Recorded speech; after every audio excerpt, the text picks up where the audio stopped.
Investir en Afrique ou en Occident. L'Afrique est présentée de plus en plus comme le continent des opportunités et pour beaucoup d'entre nous de la diaspora, clairement, ça reste un battement de cœur pour nous. D'un autre côté, on parle aussi de l'Afrique comme étant la terre des risques. Si toi aussi tu te poses la question de savoir est-ce que j'investis d'où je viens ou est-ce que j'investis où j'habite, alors cette vidéo est pour toi. Parce que oui, on a de l'expérience sur les deux continents et c'est ce qu'on voudrait partager avec vous aujourd'hui. Donc, je vais sans plus tarder le son à Lucas de se présenter. Merci Carole, bonjour à tous. Kassiga, informaticien de formation. J'ai commencé à faire des projets un peu dans le privé de façon informelle. Jusqu'à ce qu'un de ces quatre, je mette une annonce en ligne, toujours pour augmenter ma visibilité. Il y a une entreprise de placement qui m'a contacté et qui m'a déniché une mission. Ma première mission, c'était chez Kering, qui est le deuxième groupe de luxe après LVMH en France. Je me suis mis en auto-entrepreneur, ce qu'on appelle aujourd'hui micro-entreprise. Et donc, quand j'ai commencé à m'intéresser donc à l'immobilier en 2018, j'étais confronté à la réalité. Tout de suite, la banque m'a dit que non, il fallait au moins 3 bilans. Je venais à peine de commencer. Et donc, rapidement, avec la petite épargne que j'avais, j'ai commencé d'abord à acheter dans des ordinateurs que je commercialisais parce que je sentais quand même voilà, j'avais vraiment cette envie d'entreprendre, de faire quelque chose en parallèle de mon Ouais. travail. Et c'est comme ça que j'ai commencé à faire d'abord du commerce donc sur le continent, plus précisément au Cameroun. Mhm. Et donc en 2020, dans une discussion informelle avec un grand entrepreneur sur le terrain, paix à son âme, il m'a parlé de l'immobilier, il m'a parlé de la location courte durée. Comme je suis un homme d'action, dès qu'il m'a parlé de ça, le Tu as lendemain, j'ai foncé. commencé à contacter les agences IMO. J'ai tout de suite commencé avec un appartement parce que c'était le plus simple et c'est la stratégie dont il m'avait parlé à l'époque. J'ai Mhm. commencé avec un appartement. Mon tout premier appartement, c'était à la Cité des Palmiers, pas loin de la mosquée pour ceux qui connaissent un petit peu Douala. Et très rapidement, je me suis confronté donc à la réalité et à la limite aussi de ces stratégies-là et de fil en aiguille avec les conseils de mon entourage. Je me suis orienté vers d'autres opportunités, notamment les transformations. Donc voilà, Mhm. rapidement brosser un petit peu mon parcours d'investisseur et Ok. d'entrepreneur. L'Europe, justement, est souvent catégorisée de sécurité, on parle de stabilité, on parle de contrôle, c'est-à-dire moins de risques. Et souvent, quand on parle d'Afrique, on va parler de rentabilité, d'opportunité, on va parler d'une forte croissance aussi, mais également de plus de risques. Et quelle est ton analyse des deux marchés, Lucas, maintenant que tu investis sur les deux continents, sur l'aspect immobilier? Quelle est la différence des deux marchés que tu vois? Quelqu'un qui est assis bien évidemment dans la diaspora et qui a ce battement de cœur pour l'Afrique et qui se pose la question d'entrée de jeu où investir. Si on veut investir, l'une des différences on va rapidement observer sur les deux marchés en ce qui concerne l'immobilier, c'est qu'en Europe, quand on veut se lancer dans l'immobilier, on va tout de suite, étant donné que c'est un marché qui est très évolué contrairement à l'Afrique, c'est que celui qui pourra tirer son épingle du jeu, c'est celui qui va trouver les bons mécanismes d'optimisation. Dans le Mmh. sens où le marché est assez saturé, il est même trop saturé, pour pouvoir être rentable et tirer son épingle du jeu, on va être dans les stratégies d'optimisation, ce qui n'est pas le cas en Afrique. En Afrique, on va être plus dans la transformation.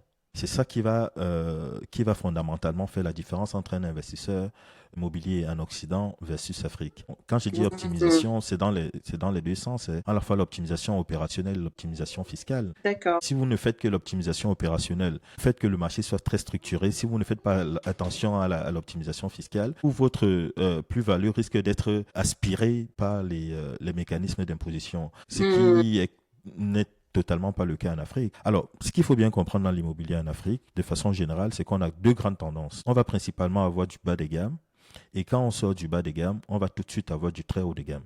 Ça, c'est Mmh. les deux marchés qui se challengent au quotidien en Afrique. Et donc, on a un milieu où le marché est pratiquement inexistant. Pour peu que vous preniez, par exemple, un bas de gamme et que vous apportez une transformation et que vous apportez un petit peu de plus-value, tout de suite, vous vous positionnez comme faisant partie, par exemple, du luxe, sans forcément faire de Mmh. l'ultra-luxe. Fait qu'il y a un marché qui est énorme en ce sens et Ah on n'est ouais. pas forcément dans l'optimisation comme ça pouvait être le cas, ça peut être le cas en Occident. Cool. C'est bien que tu nous ramènes encore sur les différences là, Lucas, parce que je vois qu'il y a pas mal de choses à dire là, des choses importantes. Tu as parlé d'un côté du marché qui est super formel et structuré en Europe comme étant la première différence par rapport à l'Afrique. Et la deuxième différence qui est en Occident, c'est plus l'optimisation, tandis qu'en Afrique, c'est la transformation. Est-ce qu'il y a Tout à fait. d'autres différences majeures que tu voudrais souligner? Oui, on peut effectivement noter également qu'en Occident, le fait que ce soit des nations très anciennes, on a une population quand même assez conséquente contrairement à l'Afrique. On prend notamment le cas de la France, 650 000 kilomètres carrés à peu près pour 65 millions d'habitants. Et voilà, dans les commentaires, vous nous direz exactement la bonne superficie. On prend le Cameroun, où on a à peu près 475 000 kilomètres carrés, et c'est bien ça, hein, je pense que je ne me trompe pas, pour à peine une Comme trentaine ça. de millions d'habitants. Donc tout de suite, on comprend que on a une surexploitation du territoire en Occident, ce qui fait que plutôt que de, comme c'est le cas en Afrique, pour se construire une maison, acheter du 500 mètres carrés, 700 mètres carrés pour se construire une maison, on va plutôt acheter notamment un appartement dans un immeuble qui est lui-même bâti, par exemple, sur 200 mètres carrés.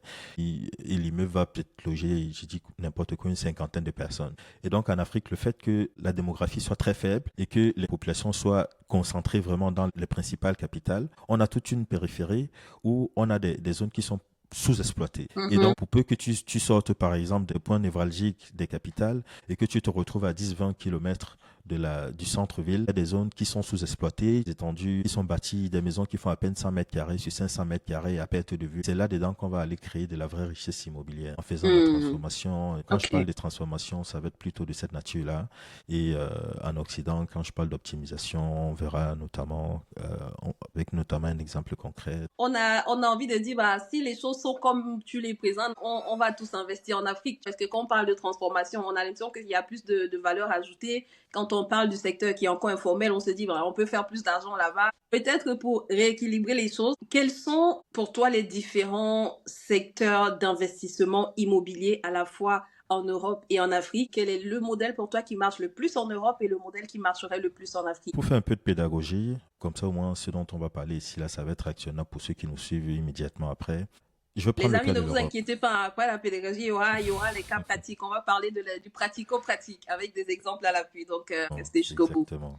Ouais, En vas-y. Occident, de façon générale, plus particulièrement pour l'Europe qu'on connaît un petit peu tous les deux, les business models qui marchent dans l'immobilier, ça va être notamment, comme je disais, le secteur des niches, notamment Mhm, de l'achat-revente. On va viser donc un très vieil appartement. On va y apporter de la valeur, soit par la rénovation, mais en mhm, faisant une division assez intelligente. Dans le sens où je peux prendre un appartement T2 chambres salon, donc qui fait par exemple 50 mètres carrés, et je crée une deuxième chambre. En créant une deuxième chambre, ça augmente sa valeur sur le marché.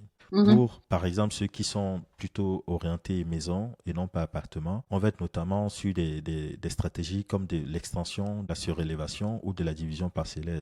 Je m'explique. Je prends un cas très mhm, simple. Vous prenez une maison qui fait, avec une parcelle de terrain qui fait 500 mètres carrés, une maison, il y a une maison bâtie déjà dessus qui fait à peine 50 mètres carrés. Vous avez 500 mètres carrés de terrain. Vous pouvez faire une découpe, ce que j'appelle donc la division parcellaire. Vous pouvez faire une découpe, sortir 200 mètres carrés de votre parcelle et donc désormais vous avez 300 mètres carrés avec la maison de 50 mètres carrés et un terrain de 200 mètres carrés. Donc vous faites une division foncière et vous revendez le deuxième foncier. Ça, c'est une des stratégies. La deuxième stratégie possible aussi, c'est de faire simplement de l'agrandissement. Vous avez 50 mètres carrés bâtis, vous pouvez l'étendre notamment à 100 mètres carrés, que la valorisation immobilière en Occident s'est faite principalement et uniquement par la valeur au mètre carré. Par conséquent, plus vous avez du mètre carré et plus vous avez de la plus-value que vous apportez à votre bien. En faisant notamment une extension en passant de 50 mètres carrés à 100 mètres carrés, vous êtes allé mhm. créer 50 mètres carrés supplémentaires. Donc, si je dis n'importe quoi, le mètre carré dans la zone, c'est peut-être 50 000. Pas 50 000, mais 5 000 euros par créant 50 mètres carrés supplémentaires, vous êtes allé chercher 250 000 euros de plus-value ou en faisant une surélévation. Voilà. Et puis, les stratégies peuvent se... Compléter. En Donc, on peut réalité, faire ça à va la fois dépendre de du... l'extension et ensuite de la surélévation. C'est-à-dire, j'ai une Et même maison de la qui fait division. 50 mètres carrés. Je construis un autre 50 mètres à côté. Ça fait l'extension. Et puis, je fais la surélévation. Je rajoute un étage en haut, par exemple. C'est ça? Exactement. Couplé à ça même de la division parcellaire, parce que si vous avez Aussi, votre ouais. 50 mètres carrés, voilà, tout est possible. Donc, vous pouvez Mhm, les imbriquer les unes avec les autres en fonction, bien évidemment, de vos objectifs et aussi du marché que vous visez. En Occident, il y a d'autres modèles, hein. Ça peut être la colocation, ça peut être l'immobilier commercial, ça peut mhm, être la location classique, ça peut mhm. être la location meublée. Voilà d'autres possibilités Mhm. d'investissement dans l'immobilier en Occident. L'Afrique étant légèrement à la traîne par rapport à l'Occident, tous les modèles qui marchent se reproduisent peu à peu sur le continent africain. Autant la location courte durée a marché, a connu sa belle époque dans les années 2020 jusqu'à peut-être 2022-2023, avant qu'on ne commence à légiférer dans les différents pays d'Occident, et ça commence vraiment à devenir beaucoup plus tendu et que le fisc aussi commence à se mêler à ça. En Afrique, on est encore vraiment dans ces balbutiements. On dirait qu'on a pratiquement les mêmes modèles qu'en Europe, sauf qu'on n'a pas vraiment beaucoup de l'achat-revente en Afrique. Mais on y retrouve classique, la location meublée, La euh, colocation, la notamment pour colocation, oui. oui, dans les zones estudiantines, zones universitaires, Mais on c'est va pas avoir de la... beaucoup connu en Afrique, quand même, la colocation. Ça, c'est plus en Europe. En Afrique, c'est plus les Oui, mini-cités estudiantines, non? tout à fait, effectivement. Maintenant qu'on a un peu tous ces modèles-là en tête, selon toi, étant donné que tu as suffisamment d'expérience, une fois de plus, sur les deux continents, quel est selon toi le modèle qui fonctionnerait le mieux en Europe et le modèle qui fonctionnerait le mieux en Afrique à l'instant où on parle en 2026? Alors, je vais commencer par l'Occident pour avoir moi-même investi également en Occident depuis 2021-2022. Fonction des objectifs de l'investisseur, si on est plutôt dans une stratégie patrimoniale, ça va être davantage la colocation, plutôt de la colocation meublée par exemple sur les longues périodes et non pas de la location saisonnière, parce qu'on a deux modèles de location meublée. Avec la tendance de Airbnb, on a très rapidement fait d'oublier qu'avant Airbnb, il y avait déjà de la location meublée. Et la location meublée, ça va être notamment pour les étudiants ou même des travailleurs qui sont parfois en déplacement. Donc il y a la location meublée longue durée. Et donc pour un modèle patrimonial, on va avoir les deux stratégies qui vont être les stratégies les plus rentables. Ça va être à la fois la colocation et la location meublée longue durée. Bon, on a un peu de vacances dans la location meublée longue durée parce qu'en général, l'étudiant va rester peut-être jusqu'à juillet. S'il a passé tous ses examens, il va retourner en famille, il reviendra qu'à la rentrée. Donc en général, on a 3 mois de flottement. Pareil aussi pour les voyageurs, les travailleurs en déplacement. Ça va être sur une durée donnée, vraiment notamment à la colocation où on peut s'établir de façon pérenne. Pour le profil de quelqu'un qui est plutôt très entreprenant et qui est plutôt dans la stratégie de cash flow, on va voir l'immobilier commercial, mais très encadré et très fin, parce que ici c'est du B2B, le marché est beaucoup Business plus to réduit. business. Le marché est beaucoup plus réduit. Et puis de l'autre côté, on va voir notamment l'achat-revente, où effectivement là, le marché est beaucoup plus grand, parce que là, ça touche les particuliers. Et on peut également faire aussi un mixte des deux. On peut à la fois faire du B2B et faire du B2C dans l'achat-revente, dans le sens où on peut, en faisant la division, une fois que vous avez fait la division, vous pouvez, enfin quand je dis la division, je veux dire, vous prenez une maison par exemple qui fait 100 mètres carrés, vous en faites plusieurs biens. Vous pouvez faire 2 appartements et un local commercial. Un local commercial de 20 mètres carrés qui peut servir, je dis n'importe quel tabac, de kebab, etc. Après, effet de réglementation, il faudra voir avec la mairie pour le changement des destinations. Il faut avoir les autorisations pour transformer un lieu d'habitation en local commercial. Toujours est-il que, voilà, en fonction des communes, des choses qui sont possibles. Et donc, on va être dans l'achat-revente pour ne pas trop m'étendre sur D'accord. les spécificités. Pour quelqu'un qui va être dans une stratégie de cash flow, c'est là-dedans qu'on peut aller faire vraiment des plus-values. D'accord. Pour l'Afrique, modèle qui marche, comme je disais, ça va principalement avoir la location courte durée, puisque c'est un marché qui est en plein essor. On a à peu près 5 à 6 vols qui atterrissent chaque jour que Dieu fait dans nos aéroports. Le marché de la location meublée en Afrique centrale et de l'Ouest, on est entre 10 et 15 milliards de dollars. C'est un vaste marché. Et on sait très bien qu'aujourd'hui, en Afrique, les solutions d'hébergement sont insuffisantes par rapport à la demande. Pas assez d'hôtels. C'est pas comme en France ou en Occident, de façon générale, on va avoir des chaînes d'hôtellerie, comme notamment le groupe Accor qui va avoir des hôtels. Ils ont plusieurs hôtels. En Belgique, pareil, ils ont plusieurs hôtels, etc. En Afrique, en général, les grands hôteliers vont en général avoir maximum 5 hôtels dans le même pays. Et il n'y a pas assez de solutions d'hébergement, il n'y a pas assez d'acteurs dans le secteur. D'où sort la croissance qu'on constate aujourd'hui dans la location meublée, parce que c'était un besoin qui était réel. J'ai commencé, comme je disais, j'avais un seul appartement. Tout de suite, je me suis buté à la limite. Après, je suis parti sur un projet où j'ai transformé. J'avais 3 T2, 3 chambres salon. Mais j'ai eu des voyageurs, Carole, tiens-toi tranquille, qui se sont enfermés à l'intérieur parce qu'ils ne voulaient pas sortir. Parce qu'ils n'avaient pas de solution. Quoi? Ils ne voulaient pas sortir pour dire... En fait, c'est comme ça arrive très souvent. Pour ceux qui sont dans la location courte durée, ils pourront le témoigner dans les commentaires. Ça arrive très souvent. Vous allez souvent être soit en déplacement dans une ville, vous allez prendre un logement, mais votre emploi de temps n'est pas carré. Ça Mhm. fait que vous allez peut-être réserver pour 3 jours, et dès qu'il y a le Mhm. moindre changement, vous allez essayer de prolonger Prolonger. votre séjour, etc. Et malheureusement, il se trouve que dans le business de la location courte durée, à tout moment, une location peut tomber.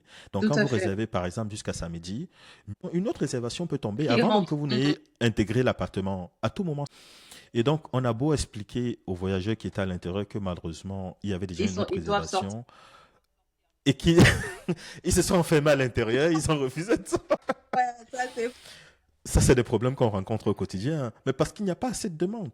Parce que, enfin, malheureusement, je dirais, c'est comme ça pratiquement dans tous les secteurs, il n'y a pas assez de concurrence. En même temps, on entend de plus en plus parler de location courte durée de Airbnb et on a l'impression que c'est déjà saturé. C'est un marché qui est clairement en forte croissance en Afrique, mais on a l'impression que ça devient tout déjà saturé. Mais toi, tu dis qu'il n'y a pas assez de concurrence. C'est un Alors, peu paradoxal. effectivement, oui, effectivement, ça peut sembler paradoxal. C'est les tonneaux vides qui font trop de bruit. En réalité, ceux qui font trop de Mhm. bruit dans le domaine de la location courte durée, c'est des gens qui font de la location courte durée vraiment de façon, permettez-moi du mot, sauvage. Vraiment de façon barbare. Merci du mot, de façon archaïque. Ils ont entendu qu'on fait de la location meublée, enfin, je ne sais pas via quel canal. Ils se sont dit, ah tiens, j'ai un logement, il y a la maison familiale, là tiens, j'ai une location courte durée. Et ils vont saturer les réseaux avec les statuts, etc. J'ai mon meublé dans un quartier perdu qui n'a même pas d'accès meublé. Et donc, c'est eux qui feront trop de bruit parce que ceux qui respectent les standards de la location courte durée ne font pas trop de bruit parce qu'ils savent quels Mhm. sont les canaux d'acquisition et ils savent que déjà là-bas, ils sont saturés. Donc, ils n'ont plus besoin de saturer les proches avec les statuts Mhm. WhatsApp, parce que déjà dans les canaux d'acquisition, ils sont saturés. Ok, Et donc, les gars, vous avez compris. Si vous saturez les c'est ça gens, qui va créer le paradoxe. si vous saturez les gens Donc, sur les si vous statuts et saturez les les gens, groupes sachez que WhatsApp, vous ne faites pas bien. vous êtes peut-être en mode archaïque sans vouloir vous manquer de Exact. respect. Ok. Mika, revenons donc à à un cas pratique. Tu as parlé d'une maison que tu as pris, tu as transformé c'était un T3 et puis tu as transformé pour en faire de la location courte durée. Parle-nous un peu du potentiel. Quelqu'un qui entend ça et qui se dit, ouais, ok, je voulais dire ce que tu as dit dans l'exemple. Tu as dit, j'ai notre maison familiale là qui chauffe, mais laissons cet aspect-là de côté parce que souvent, les maisons familiales ne sont pas bien positionnées et vous comprendrez que, enfin, vous le savez déjà pour beaucoup, dans tout ce qui est immobilier, la localisation, c'est la clé. Alors, prenons donc l'exemple de quelqu'un qui dit, ah oui, je veux faire ça aussi. Je veux prendre une maison ou une villa qui est bien positionnée et transformer en faire de la location courte durée. Quels sont les conseils que tu encouragerais? Alors, effectivement, comme tu l'as rappelé, Harold, vraiment, c'est la règle d'or de la localisation. Il n'y a pas de sujet dessus. Mais effectivement, on a ici un aspect très subtil, auquel parfois, malheureusement, certains professionnels ne font pas gaffe, c'est l'environnement. On peut Mmh. avoir une bonne localisation, comme partout, enfin, je dis, que ce soit en Occident ou en Afrique, dans parfois des bons quartiers, on a toujours le côté fort et le côté faible. Donc, il ne suffit pas simplement d'avoir une bonne localisation. On peut avoir une bonne localisation, avoir un mauvais environnement. Et ça ne Mmh. va pas être propice pour l'activité. Il faut comprendre que c'est une activité commerciale qu'on mène. Et donc, même si effectivement, j'ai dit n'importe quoi, si on est à Bonapriso, on a le côté fort et le côté faible. Si vous êtes du côté faible, le côté qui est collé avec Commando, etc., malheureusement, vous n'allez pas avoir un environnement qui va être propice pour votre activité. Donc, Mmh. c'est vrai que la règle d'or principale, c'est la localisation, mais la sous-règle que je dirais, c'est l'environnement aussi. On parle de la Et pour macro et revenir. la micro-localisation. Exactement. Au niveau de la micro, ça va être l'environnement, effectivement. Mmh. Si je prends notamment ton exemple de la maison familiale, parce que certains dans les commentaires pourront dire, oui, mais nous, notre maison familiale est bien située. C'est Mmh. vrai, ça peut être en bordure de route, ça peut être dans un bon quartier, etc.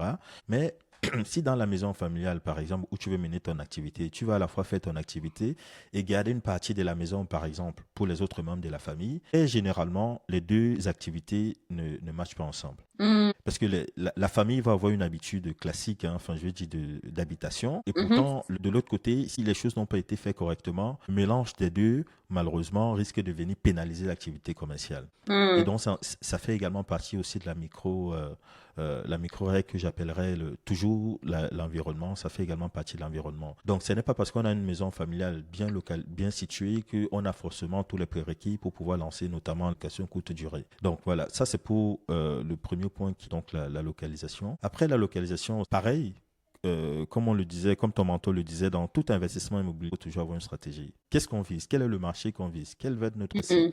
Quel est notre objectif dans cette réalisation? Avec quoi est-ce que je me sens à l'aise? Est-ce que je veux faire du Mhm. luxe? Est-ce que je veux faire je veux recevoir ma cible, ça va être des familles, parce que c'est pas pareil. Est-ce que ça va être plutôt du tourisme d'affaires? Ben, c'est pas pareil. Si je vise notamment les familles, il va falloir que dans mes logements, notamment, qu'il y ait des jeux de société, Mhm. des lits parapluies pour les couples avec des enfants en bas âge, notamment au niveau de l'équipement, au niveau de la cuisine. Ce n'est pas pareil parce qu'il faut des ustensiles qui vont permettre aux familles de pouvoir faire des repas. Il faut donc d'abord définir au départ quelle va être sa cible, quel va être son D'accord. marché, qui est-ce qu'on vise, Mhm. avec quoi Donc je me la sens à l'aise. localisation et puis la cible. Et puis la cible. Voilà. Mhm. Après la cible, maintenant, on va définir donc maintenant sa stratégie qu'on va employer, qu'on va déployer sur le terrain. Est-ce qu'on va simplement prendre un appartement en location comme je l'avais fait dans mon premier investissement, prendre juste un appartement, le meubler, ou alors on va davantage aller sur les marchés riches qui rapportent le plus, notamment la transformation. Ok, Lucas, on va essayer d'être vraiment le plus transparent possible ici. Mhm. Tu as parlé des deux modèles, de prendre un appartement qui est plus ou moins déjà en état et puis l'aménager, le transformer, le mettre en état et puis le mettre en location. Ce que personnellement j'ai appliqué et j'applique encore aujourd'hui dans différents pays d'Afrique. Mais j'avoue, le deuxième modèle dont tu as parlé est celui qui est le plus, qui dégage, ou on peut en tout cas dégager le plus de rentabilité. Ce serait de prendre une maison et de transformer.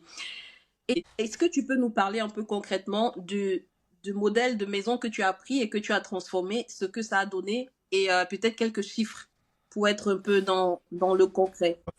Oui, Carole, pour te donner un ordre de grandeur, pour qu'on fasse on voit l'investissement en appartement versus transformation d'une villa. J'ai fait les deux.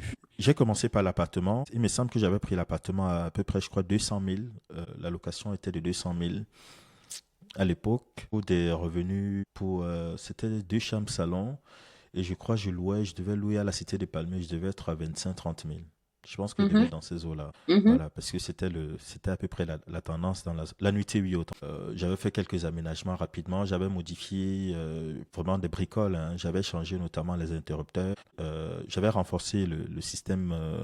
Voilà, ça c'est aussi l'une des différences aussi avec le marché occidental. C'est que quand on loue un bien en Afrique, on va se préoccuper des coupures d'eau et des coupures d'électricité, ce qui n'est pas le cas notamment en Occident. Donc j'avais essayé de solutionner le problème de l'eau et de l'électricité. J'avais installé les mhm. clims, etc. J'avais fait un investissement, je ne sais plus à quelle hauteur, mais je pense grand maximum, je pense que j'avais investi, allez quoi, 5 millions. 5-6 millions. Oui, Donc, on va 5 dire millions, oui, dans les 10 ouais. 000 euros. Je pense entre 7 et 10 000 euros. Voilà, j'avais des recettes de 25-30 000 à la nuitée. Malheureusement, ce n'était pas un secteur très propice pour cet investissement-là et je n'étais pas forcément en bordure de route. Mhm, Donc, la demande n'était pas très forte. On devait faire entre 15 et 20 nuitées pour entre 10 et 15, 20 nuitées pour les périodes qui avaient très bien marché. mhm, Voilà, ça c'était l'investissement. Il est rentable, hein, il est rentable, mais voilà, on tire le diable par la queue tous les mois. Chaque début de mois, on fait son signe de croix en espérant ne pas être déficitaire à la fin du mois. Donc c'est très tendu. On se bat en fait pour couvrir les charges. On se bat. Une fois qu'on est même, ne serait-ce qu'à l'équilibre, déjà on est soulagé et on Mhm. espère maintenant finir le mois avec un peu de bénéfice. Ça, c'était pour le premier investissement. Tu dégageais, j'ai quoi, 100, 200 000 de mois? Non, je pense qu'on devait être... Oui, non, beaucoup moins, beaucoup moins. Je pense que les Ok. mois où, allez, on avait remboursé toutes les charges, on pouvait se faire du petit 50, 70 000. D'accord. Ok. Oui. Parce que aussi, tu as dit aussi que le secteur n'était pas l'idéal et tout, tu n'étais pas à Aussi, proximité de effectivement. route. Peut-être Tout quelqu'un à qui a fait. un appartement aussi, qui a juste rafraîchi, aménagé et Tout à exploité, fait. pourrait faire dans les 100, 200 000 de Tout à fait. marge Tout à fait. de tous les Totalement. mois. Ok. Effectivement. Donc là, on est sur le Totalement. simple appartement. On est sur le simple appartement. J'ai appris qu'il y avait une mini-cité, pas à Bonapriso, pas loin de Hydrocarbures, pour ceux qui connaissent. Il y avait à l'époque 6 chambres totales. Donc j'ai commencé, c'était vraiment des chambres de 15 mètres carrés au sol, hein, pas plus. J'ai commencé par louer une chambre. Ensuite, le propriétaire m'a informé qu'il y avait les deux prochaines qui allaient se libérer. La deuxième s'est libérée, je l'ai récupérée. Une troisième s'est libérée, je l'ai également récupérée, je l'ai mise dans mon portefeuille. Effectivement, il y avait des locataires qui sortaient parce qu'on avait Parce qu'il se plaignait, le propriétaire ne veut pas forcément refaire les travaux, il n'avait pas d'argent, il n'avait pas le budget. Il y avait de la Mhm. pluie qui rentrait par le toit, les choses étaient dégradées dans les chambres. Il n'avait pas le budget parce que le locataire lui imposait pour rester qu'il fasse ses travaux. Et moi, par contre, je venais comme une solution pour lui. Je lui ai dit, moi, je prends en l'état, je ne te demande pas d'investir un quelconque centime. Et tout ce que je vais te demander, notamment, ça va être la durée qu'on Du négocie au niveau de contrat. la durée voilà, du bail et que tu m'autorises à faire les travaux. Et donc, c'est comme ça que on est tombé d'accord, etc. Il m'a donné, je crois, c'était 2, 3 mois pour faire les travaux. Il faut avouer que à Bonapriso, avoir un espace à Bonapriso, c'est pas gagné. Au fil des discussions, il a compris ce que je voulais faire comme activité. Donc, la première chambre, il m'avait laissé à 60 000. La deuxième, il a laissé à 65 000. Et la troisième, il a dit que c'était 75 000. Donc, Apprendre à laisser. apprendre à laisser parce qu'il a compris finalement au fil de l'eau que ce que je voulais faire comme activité.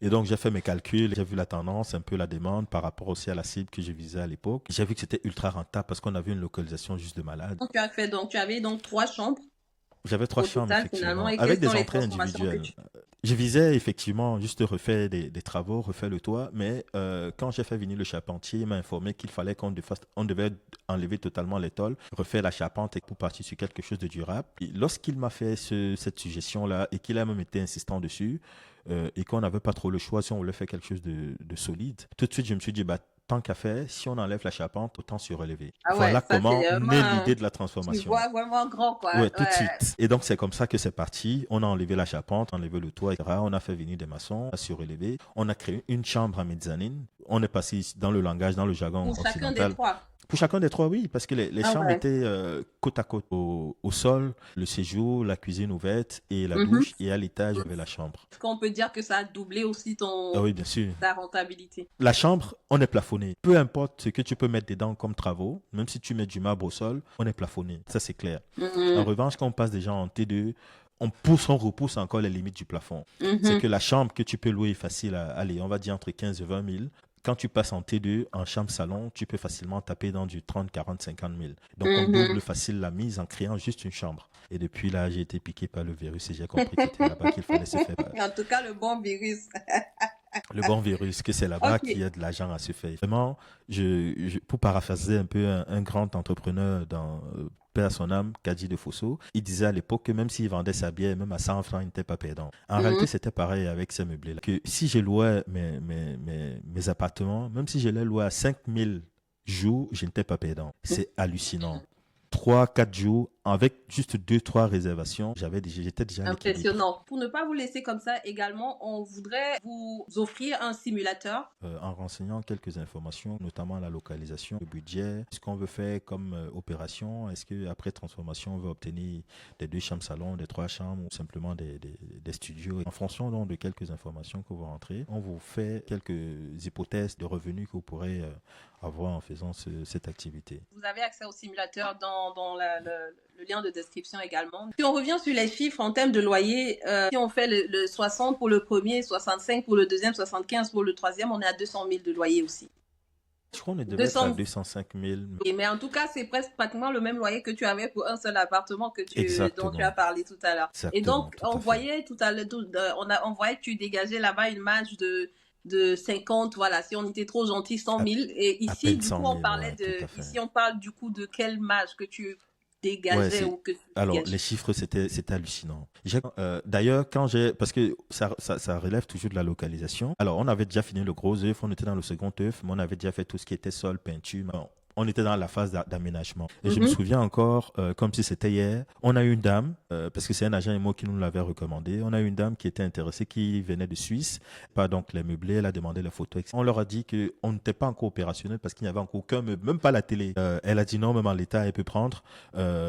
Si on peut rapidement mettre quelques meubles pour elle, ça ne lui pose pas de problème. Elle veut un endroit où elle peut atterrir une fois qu'elle arrive au pays. On lui a dit, ok, c'est simple. Parce qu'elle venait, je crois, pour 2 semaines, si vous payez donc votre séjour, avec cet Mhm. agent-là, on va meubler. Parce que si on n'a pas Mhm. encore meublé, c'est parce qu'on était à court de finances. Mhm. Et donc, elle a fait visiter, on a envoyé les photos, elle a validé, elle a envoyé son agent. Avec ça, on a acheté la télé et le canapé. Et Ah c'est comme ça qu'elle est ouais. rentrée dans son logement. On a mis le lit, c'était tout. Et donc, dans les premiers chiffres, on a commencé, on devait être à, je crois que j'avais fait le premier mois, je devais peut-être être 600 000 et quelques. avec la transformation, l'avantage, c'est que tu ventiles Ouais, sur les les différents charges. logements, ouais. Donc, du coup, Exactement. on peut parler d'une marge de 300, 200, 300 000 600 000, j'avais sur les 205 600. 000 de loyer. J'avais non, l'électricité, c'était... Non, je faisais du tout compris. En termes d'électricité, je pense qu'on devait être autour de 50 60 000 d'électricité par logement. Et oui, je me faisais, allez, facile, le premier mois, je pense, je me suis fait facile 100, 150 000 de marge. Ah ouais. Trop transpirer comme, Sans trop transpirer, sans effectivement. avoir à croiser les doigts tous Ouais. les jours comme quand tu as un seul appartement. Oui, bien sûr, bien sûr. Oui, oui, complètement, Tu es plus complètement. Et détendu. c'était croissant, bien sûr, bien sûr, c'était croissant. Il y a des mois où on a fait 1,8 million. Avec juste les Waouh. 3 logements, il y a des mois où Ah on a fait 1,8 million. ouais. Ouais. Ok, donc quelqu'un qui veut prendre donc une maison et pour la transformer, qui veut prendre une villa par exemple, qui est pour transformer en 4-5 biens parce que c'est possible, ben, il peut viser une marge vraiment de, je sais pas, mais minimum 500 000. En réalité, Carole, c'est que j'ai craint de choquer ton audience parce qu'ils ne sont pas Non, prêts à entendre ce que... vas-y, c'est ton audience, ça, c'est C'est toi. que les matchs sont monstrueuses. En fait, C'est tu juste m'as déjà hallucinant. effrayé une fois, donc il faut les effrayer aussi. Tu m'as effrayé une fois en me parlant de rentabilité de 200-400%. Faut pas. Oui, effectivement, c'est des chiffres on peut largement faire. En réalité, à partir de ce moment, une fois qu'on a cette stratégie, il faut bien comprendre que dans la stratégie de la transformation, ce qui va vraiment faire la différence, c'est le porteur de projet. C'est ta capacité à aller chercher le potentiel. Ici, ce n'est ni le bien, ni ton agent, ni la localisation. C'est des éléments qui concourent, mais ce n'est pas ça qui fera le potentiel de ton business. Si c'est le porteur de projet qui fera la différence.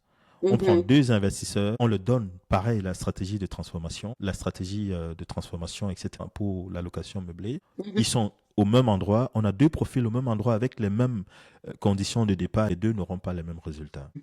Ouais, c'est C'est le intéressant ça. porteur de projet. Je veux dire, dans une discussion banale avec le charpentier, je me suis Mhm. dit, tant qu'à faire, autant faire la surélévation. Mais en réalité, ce qu'il faut surtout avoir comme objectif, c'est la rentabilité et non pas la Ouais, tout dépense. à fait. C'est que, Mhm. OK, ça va me coûter peut-être 20 millions, ça va me coûter 10 millions, mais qu'est-ce que ça me rapporte? On va essayer de chuter là-dessus. On a parlé pour l'appartement, d'un investissement en amont qui t'a coûté entre 7 et 10 000 euros. Donc autour de 5 millions pour après faire des marges minimes entre 50, ok, on va être gentil, on va dire 100 000 le mois que tu pourrais dégager avec ça. Et Mhm. maintenant, avec la stratégie de transformation, on parle d'un investissement à hauteur de combien? C'est le double, c'est le triple, 20 000 euros.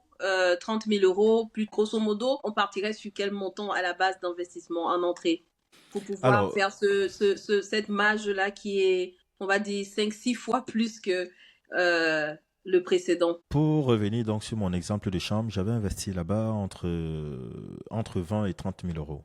Parce que j'avais fait d'autres dépenses qu'on ne fait pas en général quand on est juste dans un appartement. J'avais notamment refait le jardin, j'avais mis des lumières, Ouais, j'avais créé ce qu'on appelle ouais, un beau carreau. commun et tout. Parce commun, j'avais aménagé l'allée, j'avais mis des dallettes parce qu'à l'entrée, on avait une rigole, il n'y avait pas de dallettes. Voilà, donc il y a d'autres investissements que j'avais fait en plus pour toujours rendre propice l'environnement Ouais, pour le toujours business. une valeur ajoutée. C'est ça, j'avais pris la fibre optique. L'installation, il fallait tirer la fibre optique parce que de l'autre côté, c'était juste un modem. Donc, on est sur 2-3 fois plus d'investissement à l'entrée, on peut dire On est ça. sur 2, 3 fois plus d'investissement en effet.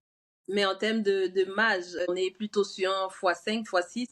Les bons mois, les mois où on a fait par exemple 1,8 million, on avait 1 million de marge. Parce Non, qu'une fois que les loyers sont, c'est 205 c'est 000, x10, c'est je peux fou. pas avoir des charges de 600 000, c'est pas possible. C'est incroyable. Bon, des amis, et qu'avant que tu ne continues de choquer les gens, on aura l'occasion de discuter autour de cette thématique de transformation immobilière en Afrique, les amis. Si c'est une thématique qui vous intéresse déjà, dès maintenant, commencez à vous abonner parce qu'il y aura vraiment des pépites sur cette chaîne à ce sujet. Avant que je vais juste te refaire une petite parenthèse, Carole, si tu Ok, permets. vas-y, Ce que vas-y. je veux surtout faire remarquer, c'est qu'effectivement, à l'époque, je l'ai fait sans grande expérience. Heureusement, j'avais hérité quand même de mes parents qui furent entrepreneurs par le passé, père son âme pour mon Mhm. père. Là, quand je me suis formé et que je suis rentré les mains pieds liés dans le vrai business de la transformation, en réalité, je me suis rendu compte que les trois chambres, on était à l'école maternelle de la transformation. Tu vas Donc, encore nous choquer plus. voilà. Je voulais vraiment faire cette petite parenthèse là. C'était vraiment, Ok. je me suis rendu compte que vraiment, c'est la crèche de la transformation. Ça semble intéressant, ça confirme effectivement le potentiel et les opportunités qu'on a en Afrique et la haute rentabilité qu'on n'a pas en Europe forcément ou en Occident. Mais d'un autre côté, il y a cette peur, toutes les questions qui viennent avec, oui, mais la gestion à distance, les travaux, la transformation, etc. On aura le temps d'aborder chacune de ces thématiques ici et n'hésitez pas aussi à laisser vos questions par rapport à cela pour qu'on aborde des questions qui vraiment vous intéressent pour vous apporter de la valeur. Lucas, pour les personnes qui écoutent et qui se disent, bah, ça me donne envie, j'ai un peu d'argent de côté, je veux commencer à faire la transformation, j'ai même la possibilité peut-être d'aller en Afrique pour quelques semaines. Qu'est-ce que je fais? Je veux commencer à faire quelque chose plus seulement pour dégager un 50 000 le mois en termes de marge, mais un revenu supplémentaire où je peux carrément me projeter dans quelques années et dégager 1 000, 2 000, 3 000 € le mois et remplacer mon salaire finalement, ce qui est possible avec la transformation par expérience. Donc, qu'est-ce que tu dirais à quelqu'un qui veut commencer quelque part maintenant? Il faut bien comprendre que ceux de la diaspora, lorsqu'ils cherchent un logement, ils ne se préoccupent pas de savoir s'il y a l'eau ou l'électricité. C'est un acquis. Mm. Ils ne se préoccupent pas de savoir est-ce qu'il y aura la sécurité, machin. Bon, peut-être pour ceux qui sont un petit peu dans les cités, des choses comme ça, etc. Surtout quand on a déjà une famille, on peut peut-être se poser cette question-là. Mais c'est une question qui est permanente, qui nous habite lorsqu'on veut investir en Afrique. Mhm. Plus principalement dans la location courte durée. Donc ça veut dire, en fait, il y aura un shift au niveau du mindset, absolument qu'il faut avoir. Et même Mhm. l'échange, la collaboration avec les gens sur place, c'est pas pareil, c'est pas la même mentalité. Donc, Mhm. moi, je pense que le premier travail à faire, c'est au niveau du mindset, c'est sur sa personnalité. N'arrive pas en donneur de leçons, arrive comme quelqu'un qui peut Mhm. apprendre. Parce qu'il y a des réalités locales dont tu ne pourras pas faire abstraction, absolument pas. Parce que l'information asymétrique, autant en France, je prends le cas notamment de la France, si tu veux savoir combien on loue un T2 à Bordeaux, tu vas sur Internet, tu trouves l'info. Mais en Afrique, l'information est asymétrique. Si tu n'as pas Mhm. la bonne personne, tu risques de ne pas avoir l'information ou tu Mhm. risques d'avoir une information erronée. L'approche est totalement différente. Donc la première Ok, chose à faire, c'est d'abord un travail sur soi, le mindset de ok, se dire, OK, je vais dans un nouvel environnement. Autant quand ils sont partis d'Afrique pour l'Occident, c'est ce qu'on appelle notamment l'intégration. Ils se sont tout à intégrés, fait. ils ont appris les Mhm. codes, etc. Mhm. Maintenant qu'ils retournent en Afrique, plus simplement comme des vacanciers ou pour voir de la famille, mais plutôt comme investisseurs, là, Faut on s'intégrer n'est plus dans aussi. le même registre. Il faut qu'ils Ouais. s'intègrent comme Il faut investisseurs. s'intégrer, tout à fait. Parce que généralement, quand on est parti de l'Afrique, on n'y vivait pas comme investisseur. On vivait, voilà, on était chez les parents et tout ça, donc on n'a pas Oui, on connaissait les le codes. code. Est-ce qu'il y a d'autres étapes importantes que tu voudrais souligner maintenant? En réalité, toutes les étapes sont fondamentales. Il va bien falloir condenser pour ne pas faire 2 jours sur la vidéo, surtout qu'on aura d'autres occasions. C'est ce qui est intéressant. Oui, On aura d'autres oui, occasions de déballer oui, tout ça. ouais. Bon, je plante juste le décor et puis je les liste un peu de façon succincte, Ça sans marche. rentrer dans les détails. Et il faut vraiment comprendre qu'ils retiennent que toutes les étapes sont fondamentales. Autant la Hmm. transformation du mindset, c'est fondamental. La localisation va être fondamentale. La cible va être fondamentale. La phase de transformation, etc., ça va être fondamental. Les travaux, ouais. Voilà. En réalité, toutes les étapes sont fondamentales. J'ai même envie de dire, l'étape la plus simple, c'est quand on a fini, c'est le lancement du business en soi. Hmm. C'est lancer le business, Hmm. commencer à publier sur les canaux spécialisés. En fait, c'est la Hmm. phase la plus simple. Mais sinon, La toutes plus les simple, autres tout ça, étapes c'est qui relatif, précèdent, c'est par rapport aux phases bien précédentes. C'est sûr, pas pour dire bien que sûr. Je vais dire, c'est pas facile, mais c'est c'est beaucoup plus sans simple grande que les phases conséquence. précédentes. Oui, la notion de simplicité ici que j'aborde ici, c'est plutôt en termes de conséquences. Ok, je Ce que ça comprends. peut entraîner comme conséquence. Parce que si vous loupez au niveau de la localisation et que vous faites votre investissement de 30-40 millions, vous ne pourrez pas porter votre investissement pour aller dans la localisation qu'il aurait fallu choisir. Ça sera trop tard. Si vous loupez au niveau du mindset, vous risquez de perdre beaucoup d'argent, de vous faire arnaquer sur place. Les conséquences sont énormes. C'est en cela D'accord. que je parle de simplicité. Ok, j'entends. Donc voilà, voilà les étapes. Et effectivement, derrière tes airs un peu tu es une investisseuse. Tu as fait plusieurs pays déjà sur le continent. Et donc, tu as une très forte expérience aussi en la matière. Et effectivement, on s'est associé pour essayer de créer quelque chose qui pourra apporter une vraie plus-value, un vrai changement dans la vie des gens. On rigolait un petit peu ici. C'est vrai que 50, 100 000 de marge, ça peut être intéressant pour beaucoup d'entre nous. Mais c'est juste qu'en face, vous avez la possibilité de changer totalement de vie. que plutôt que d'avoir un complément de revenu, vous avez la possibilité ici de gagner l'équivalent d'un salaire de cadre avec Oui. 3 ans, 5 ans d'expérience. Donc voilà, ici, de se dire, OK, on veut faire des bénéfices à 4 chiffres en euros. Et donc, c'est effectivement qu'on a pensé à lancer un programme qui est complet, qui va à la fois conjuguer théorie et pratique. Mhm. Toutes les années d'expérience qu'on a eues sur le terrain, on le met à votre disposition. Vous avez des cas pratiques, etc. Et on vous tient par la main pour ceux qui veulent, qui choisissent avec accompagnement. Vous avez déjà nous-mêmes, on est dans le programme et on a également d'autres coachs pour l'accompagnement dans le programme. Donc voilà, Super. Carole. Merci beaucoup, Lucas. Donc, pour ceux que ça intéresse, on vous met en description le lien de la page et on vous met également l'adresse mail sur laquelle vous pouvez nous contacter si vous êtes intéressé et vous voulez en savoir plus sur le programme. Voilà, on est arrivé au terme de notre échange. Lucas, est-ce que tu as un mot pour la fin, pour les amis ceux qui nous ont suivis jusqu'ici? Alors, pour le mot de fin, j'ai envie de rappeler quand même que la diaspora africaine a un avantage majeur. Ils ont à la fois la connaissance de l'Occident et la connaissance de l'Afrique. Une mine d'or en réalité. Ils prennent leurs collègues, à part le pays dans lequel parfois ils sont, pour la majorité d'entre eux, ils n'ont pas d'autres perspectives d'investissement. Tout à fait. Et pourtant, nous, on connaît à minima notre pays d'origine, la constitution sociologique. Et si les Chinois, les Libanais et les Américains ils savent venir investir, imaginez, à plus forte raison, nous-mêmes qui sommes nés là, on voit comment avec la retraite, ça commence à être difficile. Etc. Si vous voulez dégager un vrai revenu désormais à la fin de chaque mois. Parce qu'il faut bien comprendre, je disais, j'ai investi entre 20 et 30 000 euros, mais en réalité, un cadre moyen, en début de carrière, gagne entre 2 000 et 2 500 euros, que ce soit un ingénieur ou un cadre dans la finance, etc. Et au bout de 3 ans, on va être entre 2 500 et 3 500 euros. En fait, c'est l'équivalent d'un an de salaire. Ça veut dire qu'avec un an de salaire, vous changez définitivement votre vie.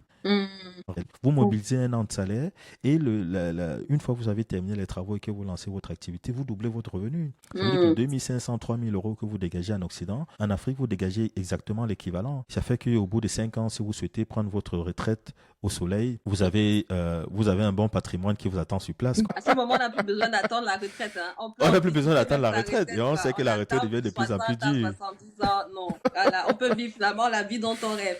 Il faut seulement attendre ses 60 ans. Merci, Carole. Super. Et je termine avec ça. J'ai entendu quelqu'un dire que l'Europe sécurise votre investissement, ou plutôt votre capital, et l'Afrique multiplie votre capital. Exactement. Et on se dit à très bientôt pour la prochaine vidéo. Ciao, ciao. À très bientôt. Ciao.